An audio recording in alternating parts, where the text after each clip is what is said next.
سزا پوری نسل کو دے دی گئی، سب کو ہی زمین پہ جو ہے نا وہ بھیج دیا، تو یہ کیا تو نہیں مطلب یہ ان کا کہنے کا، یہ ان کے مطلب جو ایس کے جو پوائنٹس ہیں یہ کیا طریقہ ہے؟ آدم کی سزا میں نہیں، آدم نے غلطی نہیں کیا بھائی، ہمارے نزدیک آدم نے گناہ نہیں کیا ہے، کون کہتا آدم نے گناہ کیا اس کو سزا ملی؟ نہیں یہ ہمارے جو اہل سنت ہیں، دیکھیں اللہ نے آدم کو خلق کیا تھا زمین کے لیے نا، اللہ نے آدم کو خلق سے پہلے ملائکہ سے کیا کہا، انی جاعل فی الارض خلیفہ، میں زمین پہ خلیفہ بنانے جا رہا ہوں۔ وہ تو آسمان میں اس کو خلق فرمایا آسمان میں، لیکن وہ خلق زمین کے لیے ہوا تھا نا، اللہ نے تو آخر اس کو بھیجنا تھا ایک عارضی وقفے کے لیے، اللہ تعالیٰ نے اس کو بھی دنیا کی جنت میں، یہ آخرت والی جنت نہیں ہے، دنیا کی جنت جو ہمیں نظر نہیں آتی، اللہ نے وہاں پہ رکھا تھا۔ اور آدم علیہ السلام نے غلطی نہیں کیا تھا، آدم علیہ السلام سے یہ ہوا کہ وہاں پہ شیطان آیا، شیطان جو ہے آدم علیہ السلام شیطان سے کراہت رکھتے تھے، شیطان وہاں پہ ایک جنت میں ایک سانپ تھا، شیطان جو ہے سانپ کے منہ میں چلا گیا، شیطان کا جو سانپ کا جو منہ ہے اس سے وہ بات کرنے لگا، تو آدم سمجھا کہ یہ مجھ سے کیا بات کر رہا ہے، سانپ بات کر رہا ہے، تو اس نے قسمیں کھائیں کہ یہ پل جو ہے آپ اس درخت سے اٹھائیں کھائیں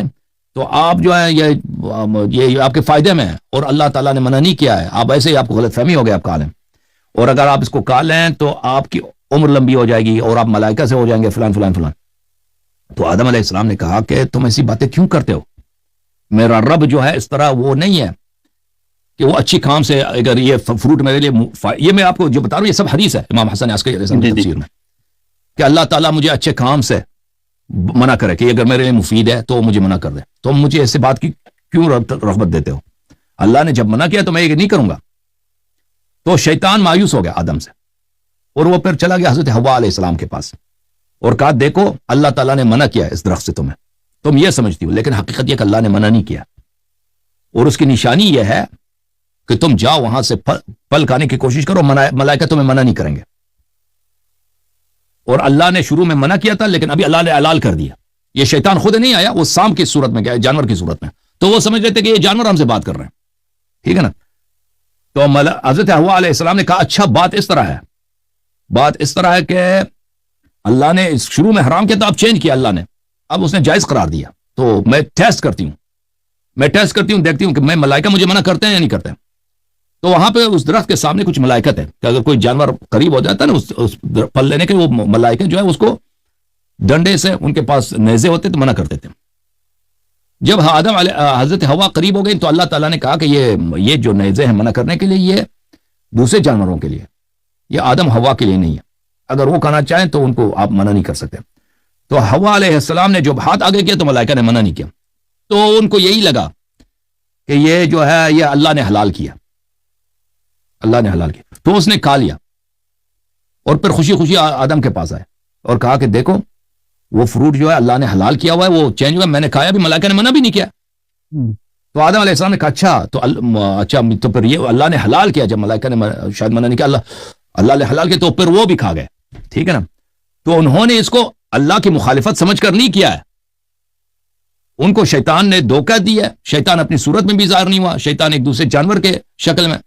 اور پھر اس کو دھوکہ دیا، اور ان کو یہ لگا کہ واقعی یہ جائز ہے، اور پھر انہوں نے یہ کہا، پھر پتہ چلا کہ جائز نہیں تھا۔ پھر اللہ نے کہا کہ اب آپ جنت سے نکل جائیں اور زمین میں رہیں، تو زمین میں رہنا تو اللہ نے شروع سے زمین کے لیے ان کو خلق کیا تھا، شروع ہی سے۔ اور ایک بات میں اور آپ کو بتا دوں کہ ملحدین اس بات پہ اشکال کرتے ہیں کہ حوا کو آدم علیہ السلام کے پسلی سے خلق کیا ہے، اور پوچھتے ہیں پھر کہ اس 6 سال کی تھی یا 9 مہینے کی تھی، کس طرح خلق کیا ہے، پھر ہنستے ہیں اپنی بیٹی سے اس نے نکاح کیا۔ تو عرض یہ ہے کہ اہل بیت علیہ السلام کے حدیث میں یہ ہے، اگر چاہے تو میں دکھا دوں کہ آدم علیہ السلام کے پسلی کے جس مٹی سے وہ ان کی پسلی بنی ہے نا، اس سے بچی ہوئی مٹی سے اللہ نے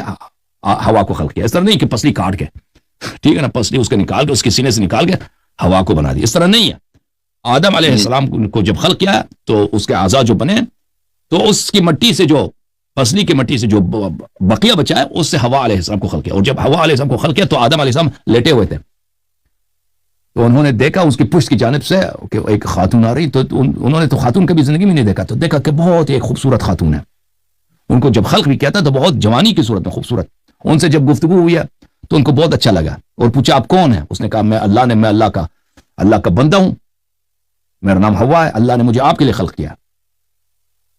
تو حضرت آدم علیہ السلام بہت خوش ہوئے اور بہت ان کو اچھا لگا، کیونکہ ان کے پاس کوئی تھا نہیں اس زمانے تک، کوئی اور انسان تو تھا نہیں. تو پھر اس نے اللہ سے عرض کیا کہ یا اللہ تو نے میرے لیے خلق کیا ہے. اللہ نے فرمایا جی یہ میرا بندہ ہے، میری کنیز ہے ہوا، میں نے اس کو آپ کے لیے خلق کیا. تو اللہ تعالیٰ نے اسی وقت آدم علیہ السلام کے وجود میں اس گفتگو کے دوران شہوت خلق کیا کہ ان کو اچھا لگا، عورت اچھا لگے. تو پھر اللہ نے کہا کیا اس سے شادی کرنا چاہو گے؟ تو اس نے کہا کہ جی میں شادی کرنا چاہوں گا.